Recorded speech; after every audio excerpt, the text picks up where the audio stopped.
Oh my God. Oh wow, and it doesn't break. It literally doesn't break. That's the ductility there, man.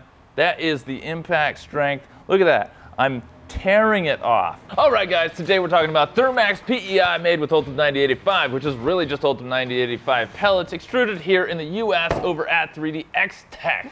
Now, it is also known as Polyetherimide, an ultra high performance filament known for low smoke toxicity, high flame and heat resistance, and fantastic strength at elevated temperatures. Now this Ultem 9085 is a great material in industries like medical, electronics, and manufacturing due to its extreme strength, FST ratings, and relative ease of printing. So here's the box, and the spool that you'll get when you order it from visionminer.com looks like this. It comes in very thick plastic, usually vacuum sealed, and you still do have to dry it after it's brand new. No worries there. Just something to take note of. Now, where are you going to see Ultem 9085 in the real world?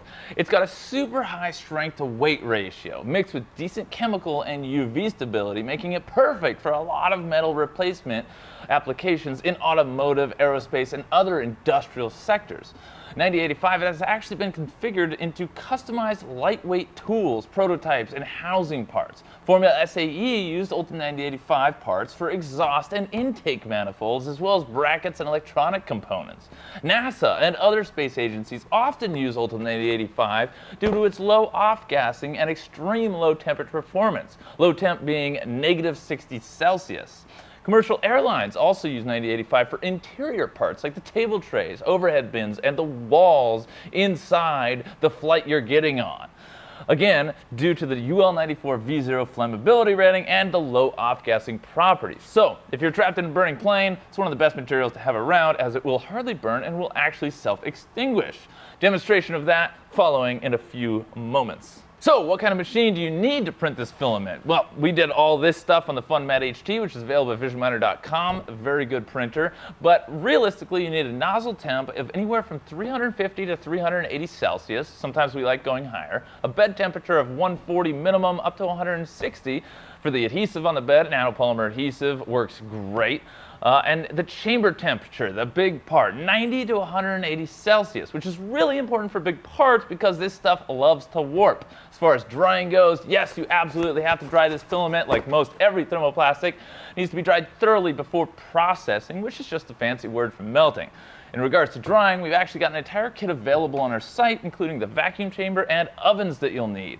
It's basically everything you'll need, so we put together the stuff that we use at our shop, and you can do it just as easily as we can. We also made metal spools because a lot of the times manufacturers like to put Ultem 9085 on polymer spools, which will melt at the super high, fast drying temperatures. So, by the way, if you're enjoying this breakdown, please hit that like and subscribe. It lets us know this content is valuable to you, and we've got a lot more coming where this is coming from. Anyway, let's talk about some basic material specifications in regards to 9085. Okay, so this is a really high temp filament. The glass transition temperature is 186 Celsius. And the heat deflection temperature is around 158. That is super, super high temp, really cool stuff. Let's get into strength for a second. For tensile strength, you'll get around 54 megapascals on the ISO 520 standard, not to be confused with the 2200 megapascals on the ASTM D638 standard, but keep in mind the way your part is designed and the orientation at which it's printed will have a dramatic effect on the strength. You'll always lose a little bit in the Z-axis depending how it's printed, but we have all the data sheets available on our online store at visionminer.com/data, so you can find the tensile modulus, the elongation, impact strength, and all that good stuff. Link in the description. Moving right along, let's talk about some environmental factors. Resistance to gamma and UV radiation makes Ultem 9085 a super high quality material for both repeated outdoor exposure along with sterilization and cleaning techniques. When it comes to hydrolytic resistance, Ultem 9085 parts do not absorb water after printing, so it can be used underwater or in wet environments. 9085 received a 100% success rate in tests for autoclave, gamma radiation, and 3 other sterility tests performed by Stratasys to evaluate the sterilization capacity of the material. Now, a lot of you might know this from Stratasys. They were one of the first people to be printing this stuff, especially on a commercial level. So it is a very well-known, very widely used material. If you're going to the aerospace industry or anything like that, they will know what Ultem 9085 is.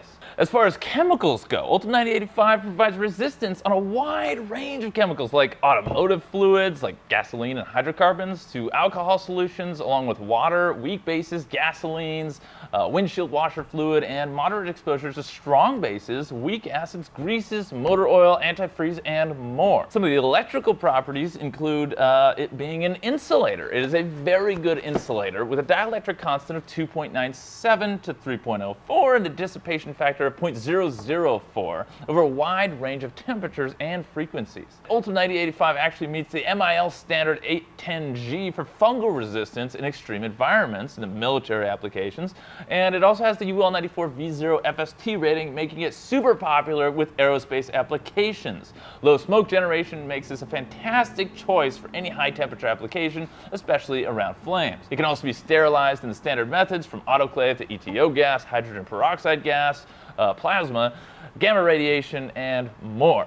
So let's check out some of the example parts we've got here on the table. Man, we've got that same part we did in all the other materials, which is a sort of jig fixture for a manufacturing process from one of our good guys out there. And we've got these parts, which we're doing an entire case study on. They're electronics enclosures, particularly suited for use in space. As we mentioned, can't talk too much more about that, but subscribe so you see the video that's on the way. We've also got, as usual, the sample bars that we do provide upon request. If you're serious about getting into this material or need to test it in your specific environment, acid, application, temperature range, whatever it is, we've got these, and we actually printed this same part really, really tall, and surprisingly, even with all the warping in this material, it printed great. All these parts were printed on the FunMat HT from Temps. It is a great machine. Like literally, there's nothing that comes close for the price in the market. So if you're considering this stuff, definitely check that on the site. We've got a big fixture here. This was actually printed on the 410 from Temps as well, and God, it's very, very strong, very durable. It has a higher impact rating than Ultem 1010, meaning it's less brittle. And that's because it's mixed with a little bit of polycarbonate, from what I'm told. So we've also got the obligatory benchy, of course. Look at that beautiful puppy right there. It actually did a really good job. I was really surprised with a lot of these high-temp materials, how well they did on this classic test. Very interesting. If you don't know what the benchy is, you should probably look it up. It's actually an engineering piece and not just a toy boat. We've got this GoPro case designed and printed by our very own Matt Masamori. Very cool guy. A lot of cool stuff going on there. Really just for fun, because we needed something to do in the camera videos that are coming out. And we've got this lever here, which we actually printed for a local aerospace company that specializes in jet interiors, private jet interiors. So sometimes they have to make custom handles and levers, and then they take this and they'll actually electroplate it in another metal material, but it has to be strong and light and aerospace grade. So these parts were pretty fun and cool. And of course we've got some vases, some vases for you to look at, just to show what the material's surface quality and finish looks like. Again, off the FunMat HT with its mechanicals.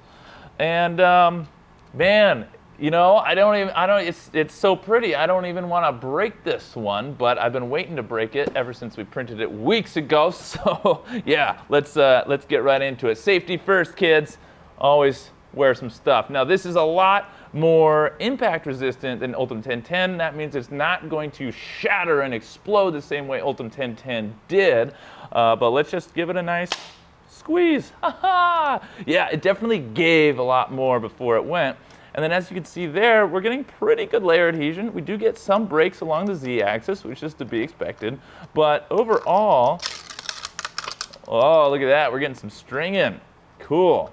It did have a lot of different breaks. Now this was printed with a 0.4 nozzle at 0.6 layer width. And yeah, strong little things.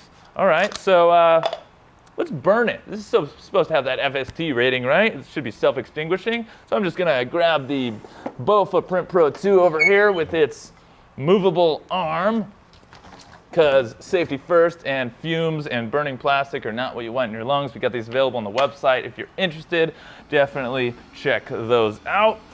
So I'm just gonna give this the 10-second burn test. Lighter, go. Direct flame. Okay, now it shouldn't drip. It'll droop. See, that's about 10 seconds. It is remaining on fire, and it just self-extinguished. Get a load of that. Very cool. I'm gonna do a bigger part here. All right, 10 seconds. 1, 2, 3, 4, 5, 6, 7, 8, 9, 10. All right, and it's already stopped smoking. Now, if you look at the backside there, you'll see it did bubble a little bit, still soft right there. Very cool. Now you do that with PLA and the table would be on fire. So that's good stuff. All right, now let's do some braking tests. I'm gonna turn this thing off real quick. Let's just see what it takes Rob to break our sample part in a vise. Really to see how it breaks. Not necessarily the scientific, oh, it took this much pressure, but let's just see how it breaks. I'm gonna do the standard push forward test. All right, here we go. Oh my God. Oh wow, and it doesn't break. It literally doesn't break. That's the ductility there, man. That is the impact strength. Look at that. I'm tearing it off. It tears apart from itself. It doesn't explode apart from itself. If you looked at the Ultem 1010, it literally went flying. I don't even know where the other half is, but this stuff is durable. Look at that. Very nice. We'll look at the other half. Check out the layer adhesion. All right, so there you have it. It did not explode and shatter. If you need impact strength in high temperature environments or chemical environments, this is a great material to use. Obviously, on our site, we do have a lot of other videos and a lot of other materials, so check them all out for the full comparisons. And we've got a lot of other things from machines to tools on our website, so thank you for watching this video. Let us know in the comments below what else you want us to do, if you want us to burn stuff, smash stuff, break stuff, whatever. We're here to get you the information you need to make the right choice for your 3D printing experience. So, thanks for watching, have a positive rest of your day, and I'll see you on the next video.